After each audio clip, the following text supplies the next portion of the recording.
All rise, veuillez vous lever. The International Criminal Court is now in session. L'audience de la Cour pénale internationale est ouverte. Please be seated. Veuillez vous asseoir.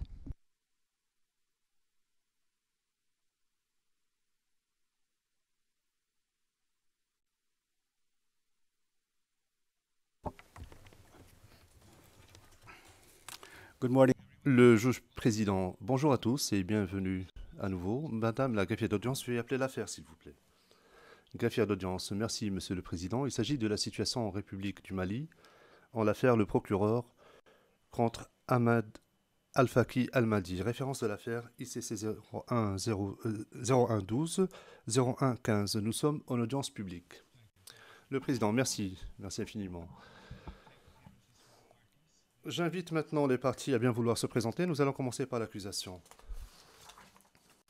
Monsieur Mourad, bonjour Monsieur le Président, Messieurs les juges. L'accusation est représentée aujourd'hui par Merchel Regué, conseil à la division d'appel, Marie-Jane Salkers, substitut du procureur, Yayo Yam, conseiller juridique, Sarah Kokilo, assistante juridique, et moi-même, Mourad Echam, substitut du procureur. Le président, très bien. Et les victimes maintenant, s'il vous plaît. Merci, Monsieur le Président, Monsieur le juge. La représentation des victimes est assurée aujourd'hui par Mademoiselle Lydia Elo, qui m'assiste, et moi-même, Maître Mayombo Kasongo, avocat. Thank you, monsieur. Le président, merci, maître. La défense maintenant.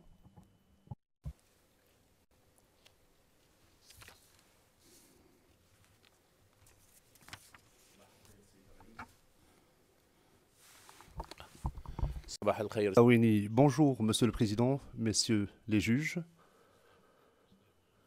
Je suis Maître Mohamed Awini, conseiller principal, représentant Monsieur Ahmed Al-Faki Al-Mahdi. Je suis accompagné aujourd'hui pour cette audience par Sylviane Emma Glodjinan et Judith Alébé. Merci Monsieur le Président.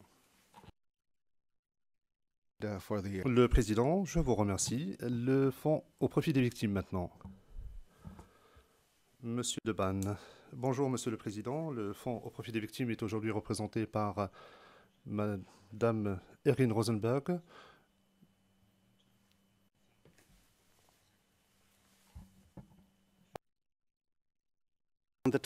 Et moi-même, Peter Debanne, directeur exécutif du Fonds. Le Président, je vous remercie. Le 27 septembre 2016, comme suite à l'aveu de culpabilité de l'accusé, la Chambre a déclaré Ahmad Al-Mahdi coupable en tant que co-auteur du crime de guerre consistant à attaquer des biens protégés, c'est en application des articles 8.2e 5 et 25.3a du statut. Les biens protégés attaqués à Tombouctou, au Mali, entre le 30 juin 2012 environ et le 11 juillet 2012. Ces bâtiments étaient tous des mausolées et mosquées revêtant une valeur historique et religieuse et tous, sauf un, étaient inscrits sur la liste du patrimoine mondial de l'UNESCO. Aujourd'hui, la Chambre présentera un résumé des réparations qu'elle ordonne consécutivement à cette déclaration de culpabilité de l'accusé. Cette ordonnance expose premièrement les principes applicables en matière de réparation, deuxièmement présente des conclusions concernant le préjudice subi en espèces et troisièmement détermine la responsabilité financière d'Ahmad Al-Mahdi en la matière. La Chambre livrera également quelques considérations préliminaires afin de guider la mise en œuvre de son ordonnance. L'ordonnance sera publiée en anglais et en français à l'issue de l'audience d'aujourd'hui. Nous remercions tout particulièrement les services de traduction pour tout le travail qui permet de la rendre simultanément dans les deux langues. Ce dont je donnerai lecture aujourd'hui n'est qu'un résumé de cette ordonnance, sachant que le texte qui fait foi est celui qui figure dans la version écrite. Pour rendre cette ordonnance, la Chambre a tenu compte des observations de l'accusation, de la défense, du représentant légal des victimes, qui défendait les intérêts des 239 demandeurs en réparation, du Fonds au profit des victimes, du greffe, de 4 experts désignés par la Cour et d'Amitié Curie, dont l'UNESCO. La Chambre commencera par souligner l'importance du patrimoine culturel car il constitue une composante essentielle des charges pesant contre Ahmad Al-Mahdi. La Chambre fera également un bref rappel des principes relatifs en réparation et du droit applicable qui sous-tendent son ordonnance. En raison de leur objet et de leur valeur symbolique, la plupart des biens culturels ainsi que le patrimoine culturel sont uniques et revêtent une valeur sentimentale. Par conséquent, ils ne sont ni fongibles ni facilement remplaçables. La destruction du patrimoine culturel international est donc porteuse d'un message de terreur et d'impuissance. Elle détruit une partie de la mémoire partagée et de la conscience collective de l'humanité. Et elle empêche l'humanité de transmettre ses valeurs et ses connaissances aux générations futures.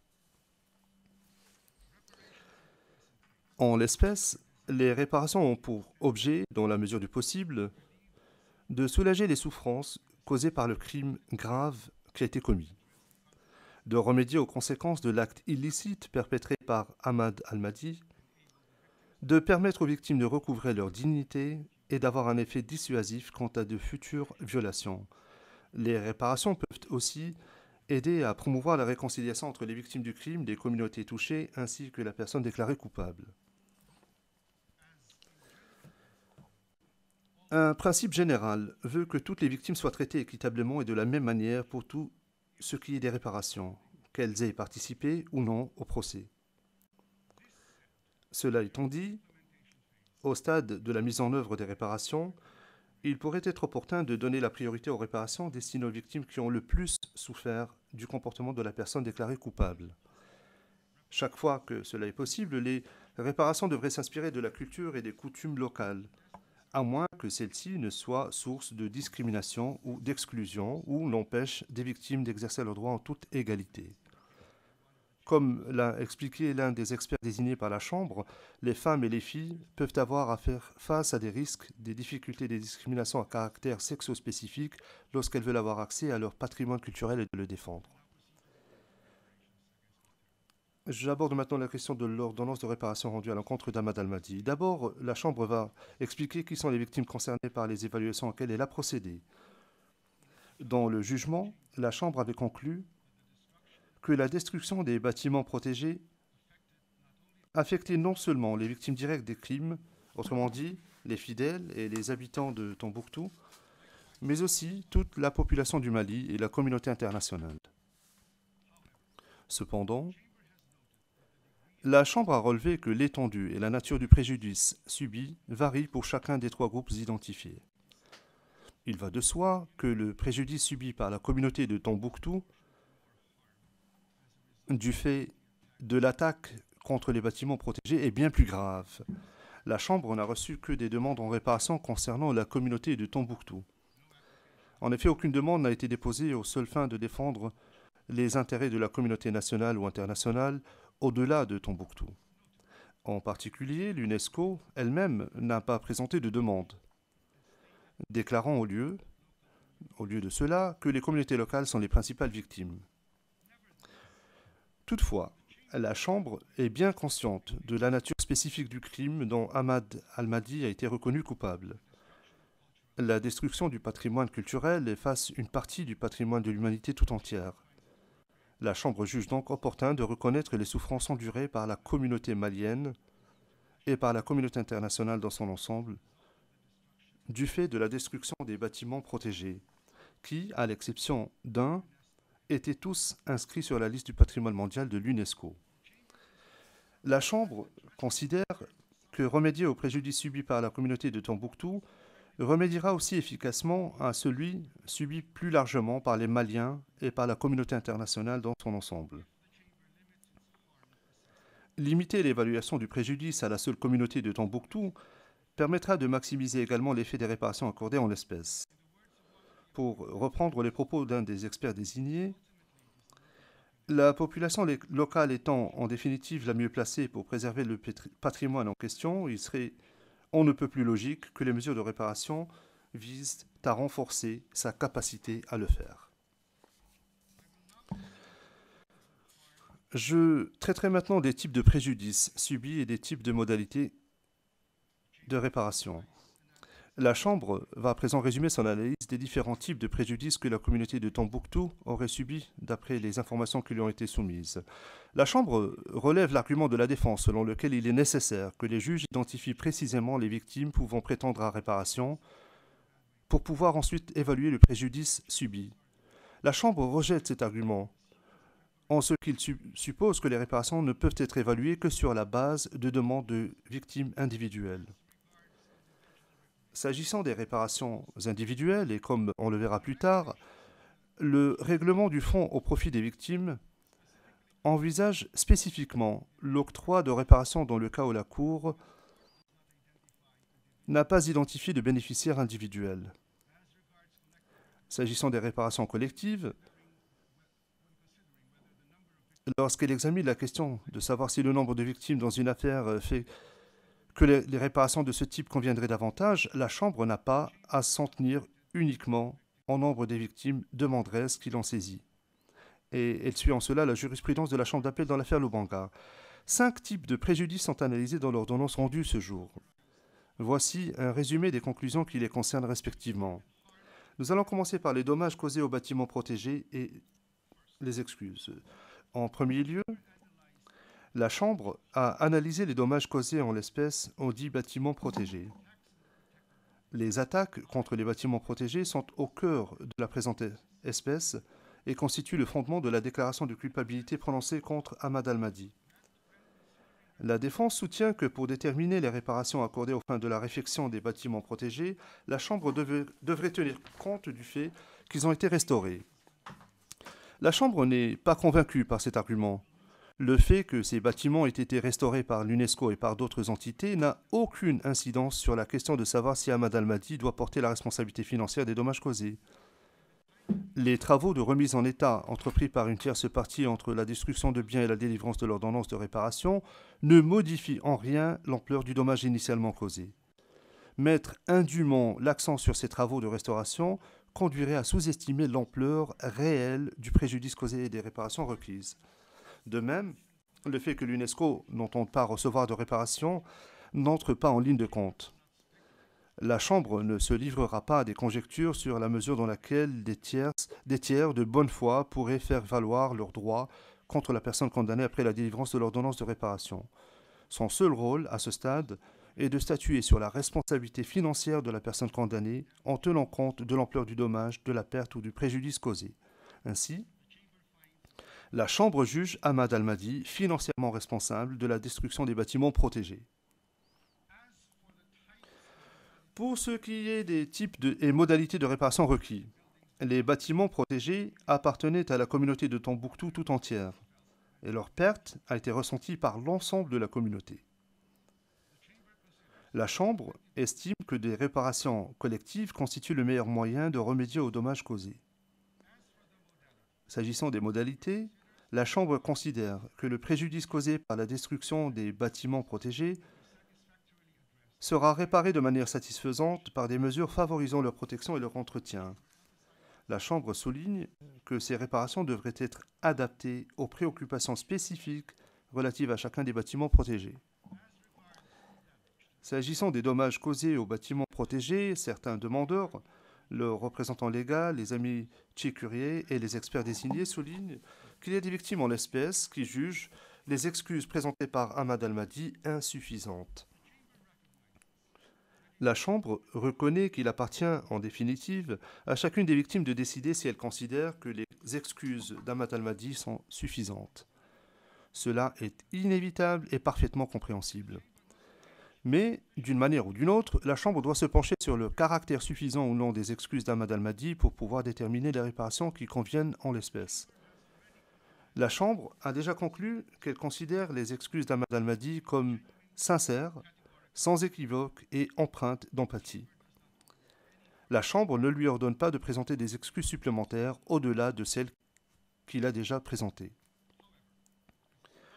Toutefois, à titre symbolique et pour que toutes les victimes aient accès aux excuses d'Ahmad Al-Mahdi, la Chambre ordonne au greffe de produire un extrait vidéo des dites excuses et de le télécharger sur le site web de la Cour avec la transcription correspondante traduite dans les principales langues parlées à Tombouctou.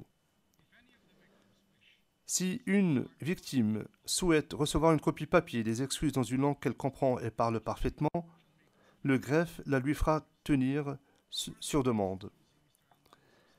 D'autres manières d'utiliser les excuses existantes d'Ahmad Al-Mahdi pourront être proposées par le Fonds pendant la phase de mise en œuvre de la présente ordonnance. J'aborde maintenant les pertes économiques indirectes.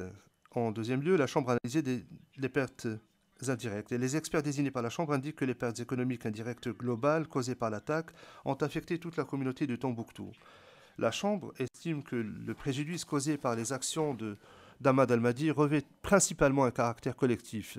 Il est bien plus vaste que le préjudice subi par les 139 demandeurs pris ensemble et de nature différente.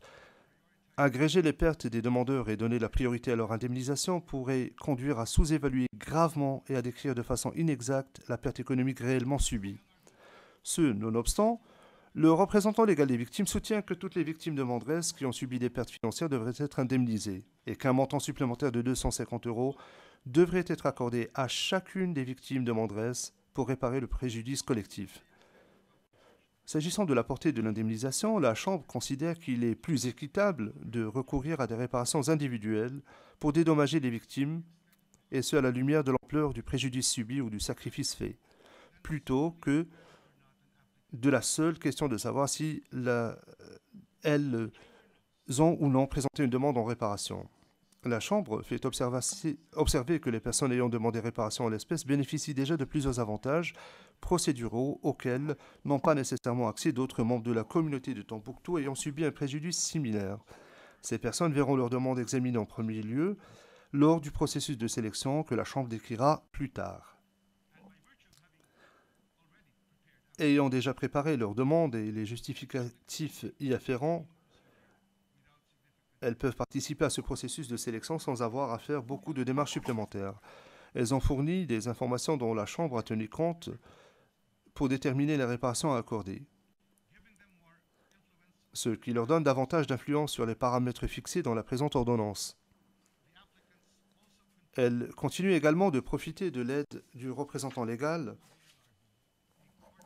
qui est un avocat désigné par la Cour et qui reçoit un appui juridique pour représenter leurs intérêts et plaider en leur faveur.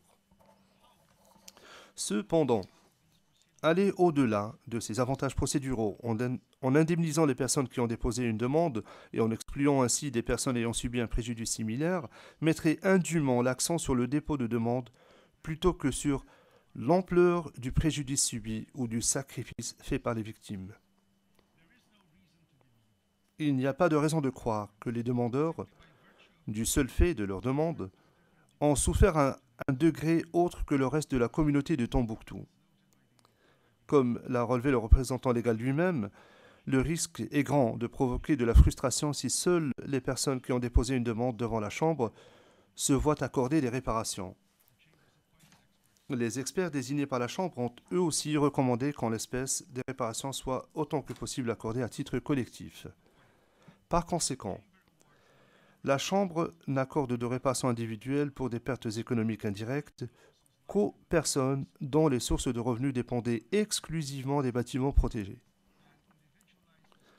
Une réponse individualisée convient mieux pour elles, étant donné que leurs pertes, par comparaison avec le reste de la communauté, sont plus lourdes et exceptionnelles. La Chambre considère qu'en raison du nombre de victimes et de l'ampleur des pertes économiques indirectes, des réparations collectives conviennent mieux pour les victimes qui n'appartiennent pas à la catégorie qui vient d'être identifiée. Cela ne signifie pas pour autant que des commerces et des familles prises individuellement ne pourraient pas recevoir un appui financier lors de la mise en œuvre de telles réparations collectives. Comme l'a dit la Chambre d'appel, la décision de ne pas accorder de réparation à titre individuel ne compromet pas la capacité des personnes ayant présenté des demandes individuelles de participer à un programme de réparation collective. En conséquence, la Chambre considère que le préjudice économique causé par Al-Mahdi appelle des réparations individuelles pour les personnes dont les sources de revenus dépendaient exclusivement des bâtiments protégés et des réparations collectives pour la communauté de Tombouctou dans son ensemble. S'agissant des modalités de réparation, La Chambre estime que les réparations individuelles doivent prendre la forme d'une indemnisation permettant de compenser les pertes financières subies. Les réparations collectives devraient tendre à réhabiliter la communauté de Tombouctou afin de remédier aux préjudices économiques causés. À cet égard, les mesures collectives pourraient inclure notamment des programmes communautaires d'éducation et de sensibilisation destinés à faire connaître l'importance et le caractère unique en son genre du patrimoine culturel de Tombouctou, des programmes de retour ou de réinstallation, un système de microcrédit qui permettrait à la population de générer des revenus, ou d'autres programmes d'appui financier tendant à faire renaître une partie de l'activité économique que Tombouctou a perdue. Je traiterai à présent du préjudice moral causé par les crimes commis par M. Almadi. En troisième lieu, la Chambre a analysé le préjudice moral issu du crime d'Almadi. La Chambre considère que les victimes ont établi les formes suivantes de préjudice moral au regard de la norme d'administration de la preuve requise. Premièrement, douleur mentale et angoisse, en ce compris la perte de l'enfance, d'opportunités de relations chez eux qui ont fui Tombouctou parce que des bâtiments protégés étaient attaqués, et deuxièmement, perturbation de la culture. Le représentant légal soutient longuement que la meilleure réponse au préjudice moral subi est d'accorder une indemnisation aux demandeurs sous forme de réparation individuelle et collective. Pour les mêmes raisons que celles exposées dans l'analyse des pertes économiques indirectes, la Chambre juge problématique une telle approche axée sur l'indemnisation des demandeurs en réparation. Elle souligne encore une fois qu'elle considère qu'une telle démarche ne rend pas justice en nombreux autres éléments prouvant que l'ensemble de la communauté de Tombouctou, et non pas seulement les victimes de Mandrès, a subi un préjudice moral. La Chambre estime que la défense donc minimise l'effet du préjudice moral pour la communauté entière lorsqu'elle soutient par exemple dans ses observations que le préjudice psychologique ne peut être établi en l'espèce que s'il est prouvé qu'il existe un lien de parenté direct entre les personnes sans prévalent et les défunts dont les mausolées ont été attaqués. La Chambre convient avec la défense et avec le représentant légal du reste que ceux qui ont vu endommager au cours de l'attaque les sites funéraires de leurs ancêtres, par exemple les descendants des saints, ont, avec les monuments détruits, un lien affectif différent de celui du reste de la population de Tombouctou. La Chambre considère donc que des réparations individuelles sous forme d'une indemnisation sont nécessaires pour remédier à la douleur mentale et à l'angoisse qu'ils ont endurées, tandis que les autres réparations accordées à l'ensemble de la communauté de Tombouctou doivent l'être à titre collectif. La Chambre juge par conséquent que le préjudice moral causé par Ahmad Almadi appelle, premièrement, des réparations individuelles pour la douleur mentale et l'angoisse endurée par ceux qui ont vu endommager au cours de l'attaque les sites funéraires de leurs ancêtres, et deuxièmement, des réparations collectives pour la douleur mentale et l'angoisse, ainsi que pour la perturbation de sa culture subie par l'ensemble de la communauté de Tombouctou. S'agissant des modalités, la Chambre estime que les réparations individuelles doivent prendre la forme d'une indemnisation et les réparations collectives celle d'une réhabilitation pour remédier à la détresse affective résultant de l'attaque des bâtiments protégés. Ces réparations collectives peuvent également inclure des mesures symboliques, par exemple l'édification d'un monument ou une cérémonie de commémoration ou du pardon, pour que soit reconnu publiquement le préjudice moral subi par la communauté de Tombouctou et par ses membres. Quatrièmement et cinquièmement, la Chambre a analysé les allégations d'atteinte à l'intégrité physique et de dommages à des biens autres que les bâtiments protégés. La Chambre a déclaré coupable Ahmad Almadi seulement du fait d'avoir dirigé une attaque contre des bâtiments protégés. Le plan commun à l'origine de cette déclaration de culpabilité visait à attaquer ces sites uniquement. Ahmad Almadi n'a pas été déclaré coupable d'aucun crime contre des personnes ou d'autres biens. Et la Chambre n'a pas non plus fait de constatation factuelle en ce sens.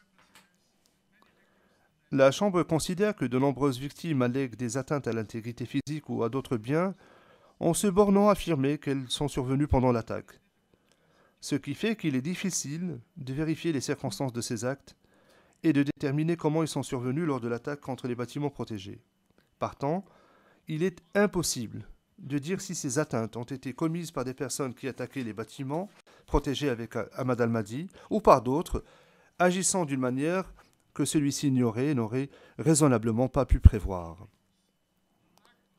Parfois, le manque de détails fait aussi qu'il est difficile de savoir si des réparations sont demandées en raison du préjudice subi lors de l'attaque contre les bâtiments protégés ou, au contraire, en raison d'autres événements survenus pendant l'occupation de Tombouctou. Sur la base des informations dont elle dispose, la Chambre ne considère pas que ces préjudices aient été suffisamment prévisibles pour lui permettre de conclure que le crime d'Ahmad al-Mahdi en est la cause effective et directe. C'est pourquoi la Chambre n'ordonne pas de réparation au titre de ces deux préjudices.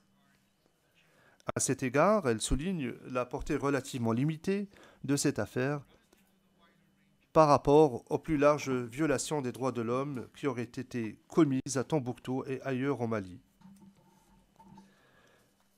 Ahmad al-Mahdi ne saurait être tenu responsable de ces plus vastes tragédies, mais la Chambre encourage néanmoins le Fonds à envisager d'agir en vertu de la règle 98.5 du règlement pour apporter une assistance générale à ceux qui ont été touchés. To summarize, Pour résumer ces constatations concernant les préjudices subis, la Chambre conclut que le crime de M. Ahmad al-Mahdi a causé 3 types de préjudices sur la base de la norme d'administration de la preuve applicable. Premièrement, des dommages causés aux bâtiments protégés. Deuxièmement, des pertes économiques indirectes. Et troisièmement, un préjudice moral. Si la Chambre rappelle de manière générale qu'elle a limité son évaluation à la seule communauté de Tombouctou, elle prend note de la requête par laquelle le représentant légal demande des dommages et intérêts symboliques en faveur de l'État malien pour le préjudice subi. Compte tenu des considérations exposées plus haut, elle estime opportun un geste symbolique de ce type et ordonne ainsi le versement d'1 euro symbolique à l'État malien dans le cadre des réparations. De même, la Chambre estime qu'un euro symbolique devrait être aussi accordé à la communauté internationale qui est le mieux représentée par l'UNESCO compte tenu des spécificités de cette affaire. Je vais maintenant examiner la portée de la responsabilité financière d'Ahmad al-Mahdi. La Chambre prend note de l'argument de la défense selon lequel les réparations devraient être établies à un montant fixe et raisonnable reflétant les capacités financières d'Ahmad al-Mahdi. Étant donné que toutes les informations dont la Chambre dispose confirment qu'Ahmad al-Mahdi est indigent, admettre cet argument reviendrait à fixer sa responsabilité financière à 0 ou presque.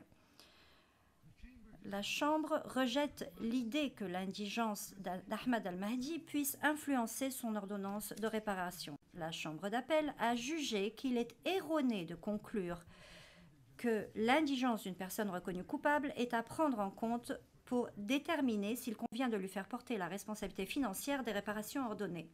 Prendre de telles circonstances en considération reviendrait inévitablement à minimiser le préjudice subi et à priver les victimes de leur droit à réparation. La situation financière d'une personne reconnue coupable peut avoir une incidence sur les modalités de la mise en œuvre des réparations ordonnées, avec par exemple la possibilité de paiement raisonnable échelonné. Et la Chambre n'entend pas mettre Ahmad al-Mahdi en difficulté au point qu'il lui serait impossible de se réintégrer dans la société à sa libération. Toutefois, la mise en œuvre des réparations se fait sous les auspices de la présidence et dépasse le présent cadre qui est celui de la fixation de la responsabilité financière personnelle d'Ahmad al-Mahdi. À cet égard, la Chambre n'est pas convaincue par l'argument de la défense selon lequel sa compétence lui permet de limiter à la durée de la peine d'emprisonnement la période pendant laquelle le fonds serait autorisé à réclamer des remboursements à Ahmad al-Mahdi. Les textes de la Cour ne confèrent pas à la Chambre un tel pouvoir, que que l'on ne saurait non plus déduire de l'arrêt Lubanga relatif aux réparations. Même si elle était autorisée à fixer une telle limite, la Chambre considère qu'il serait injuste de le faire. Après tout, c'est Ahmed Al-Mahdi, et non pas le fonds au profit des victimes, qui est responsable du préjudice causé aux victimes en l'espèce. Dans la version écrite de son ordonnance, la Chambre analyse les chiffres avancés par les experts par elle désignés et ajuste ces chiffres au besoin à la lumière d'autres informations. La Chambre ne juge pas nécessaire de décider si ces conclusions concernant les chiffres applicables constituent le montant total du préjudice subi lors de l'attaque contre les bâtiments protégés. Ces conclusions concernent spécifiquement Ahmed Al-Mahdi et ce qu'elle considère être une appréciation équitable de la responsabilité financière de celui-ci à l'exclusion de toute autre personne. Monsieur Al-Mahdi, après avoir additionné les responsabilités financières associées aux différents types de préjudices causés par votre crime, la Chambre fixe à 2,7 millions d'euros le total de votre responsabilité financière. La Chambre va maintenant analyser la mise en œuvre des réparations qu'elle a ordonnées, sachant que vous êtes indigent et compte tenu du rôle du fonds au profit des victimes. Ahmed El-Mahdi est responsable à hauteur de ce montant au titre des dépenses qui seront engagées pour les réparations individuelles et collectives. La Chambre a également ordonné certaines mesures symboliques. La Chambre relève qu'au terme de son mandat, le fonds est l'organisme chargé de la mise en œuvre des réparations une fois qu'il est saisi d'une ordonnance à cet effet. Et elle considère que la présente ordonnance est la première d'une série de 3 décisions qu'elle rendra dans le cadre de la procédure en réparation. En exécution de la présente ordonnance, le fonds présentera un projet de plan de mise en œuvre tenant compte des paramètres définis dans l'ordonnance, y compris les objectifs, les résultats et les activités nécessaires pour couvrir toutes les modalités des réparations dont il estime qu'elles peuvent réalistement être mises en œuvre. Le projet de plan est à déposer dans le délai énoncé dans le dispositif de la présente ordonnance et il est soumis à l'approbation de la Chambre qui statuera dans une deuxième décision. Une fois le projet de plan approuvé, le fonds recherchera des partenaires distincts pour mettre en œuvre ces réparations. Et dans une troisième décision, la Chambre approuvera les projets sélectionnés.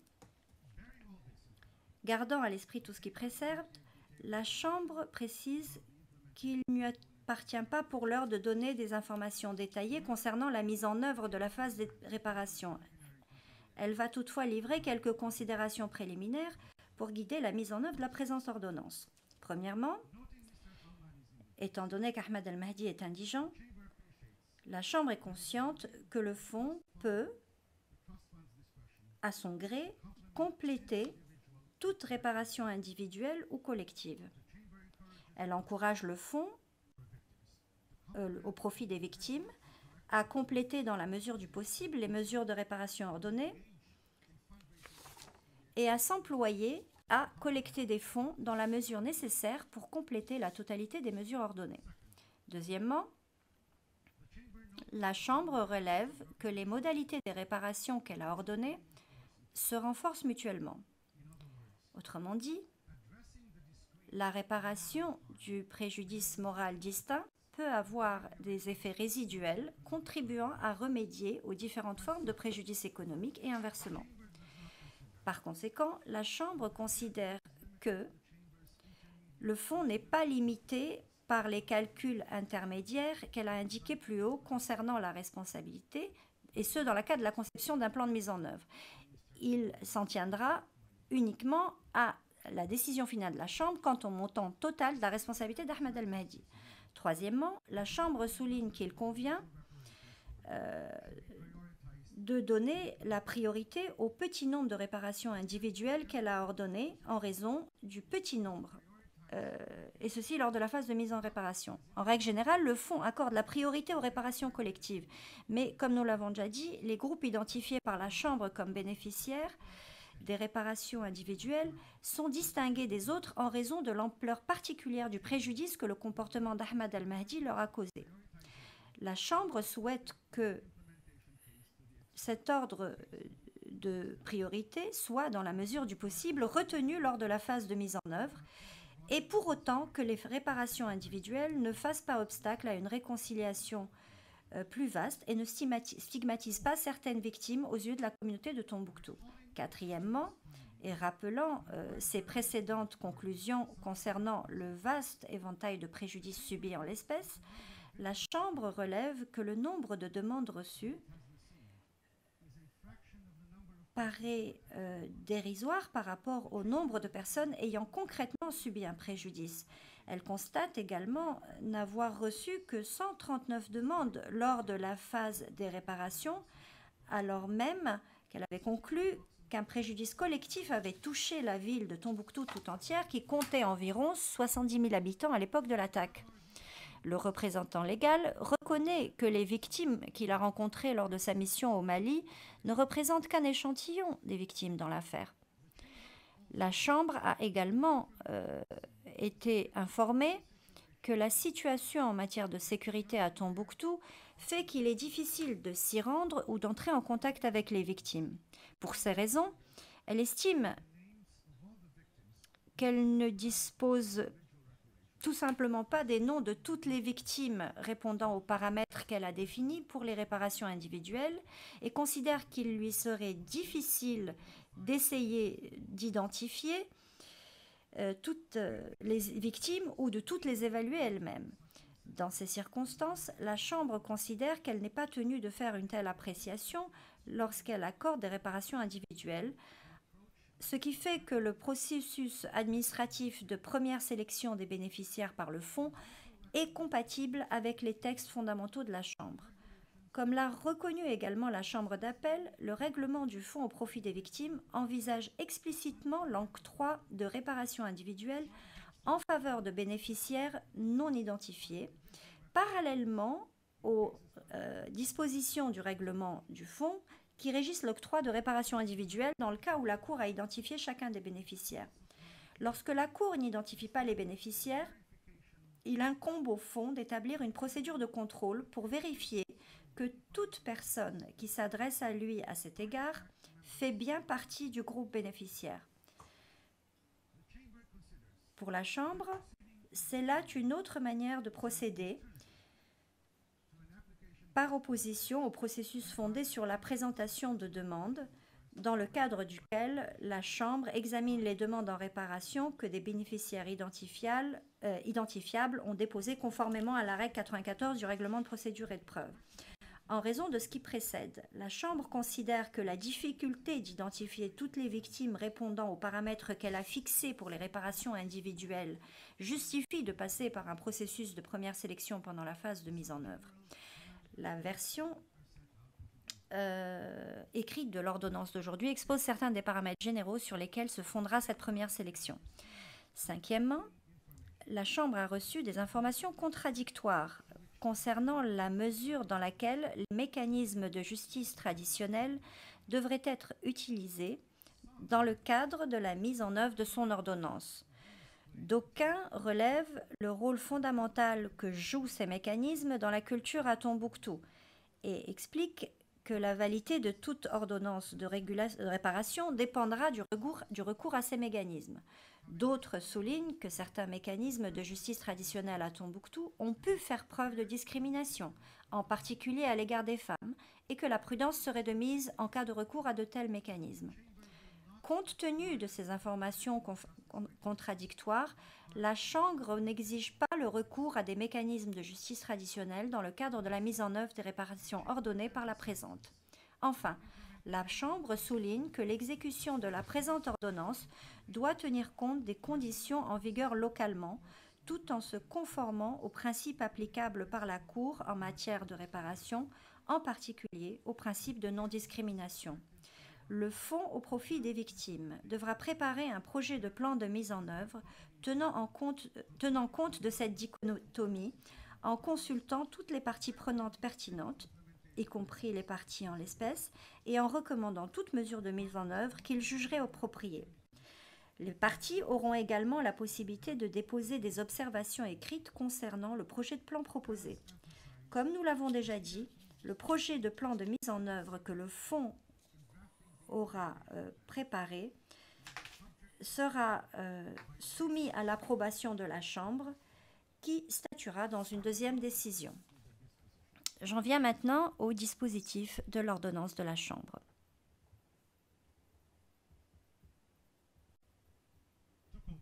Pour conclure,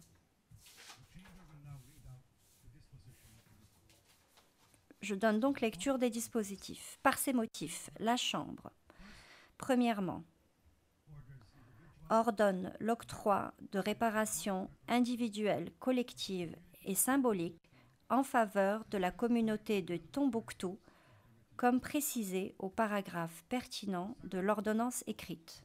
Deuxièmement, la Chambre reconnaît que la destruction des bâtiments protégés a causé des souffrances à toute la population du Mali et à la communauté internationale. Troisièmement, la Chambre évalue la responsabilité d'Ahmad al-Mahdi aux fins de ces réparations à 2,7 millions d'euros. Quatrièmement, la Chambre encourage le Fonds au profit des victimes à prendre des mesures pour compléter les réparations ordonnées et à apporter aux victimes au Mali une assistance plus large. Cinquièmement, la Chambre ordonne au greffe de prendre immédiatement les mesures symboliques concernant les excuses d'Ahmad al-Mahdi. Sixièmement, la Chambre donne au Fonds au profit des victimes jusqu'au 16 février 2018 pour déposer son projet de plan de mise en œuvre. Et enfin, septièmement, la Chambre invite le représentant légal des victimes et la défense à déposer leurs éventuelles observations sur le projet de plan de mise en œuvre dans les 30 jours qui suivent la date de notification du projet de plan. C'est ainsi que s'achève le résumé préparé par la Chambre et l'audience d'aujourd'hui. La Chambre souhaite remercier de nouveau les interprètes et les autres collaborateurs du greffe qui ont facilité la tenue de cette audience. L'audience est levée. Vous levez.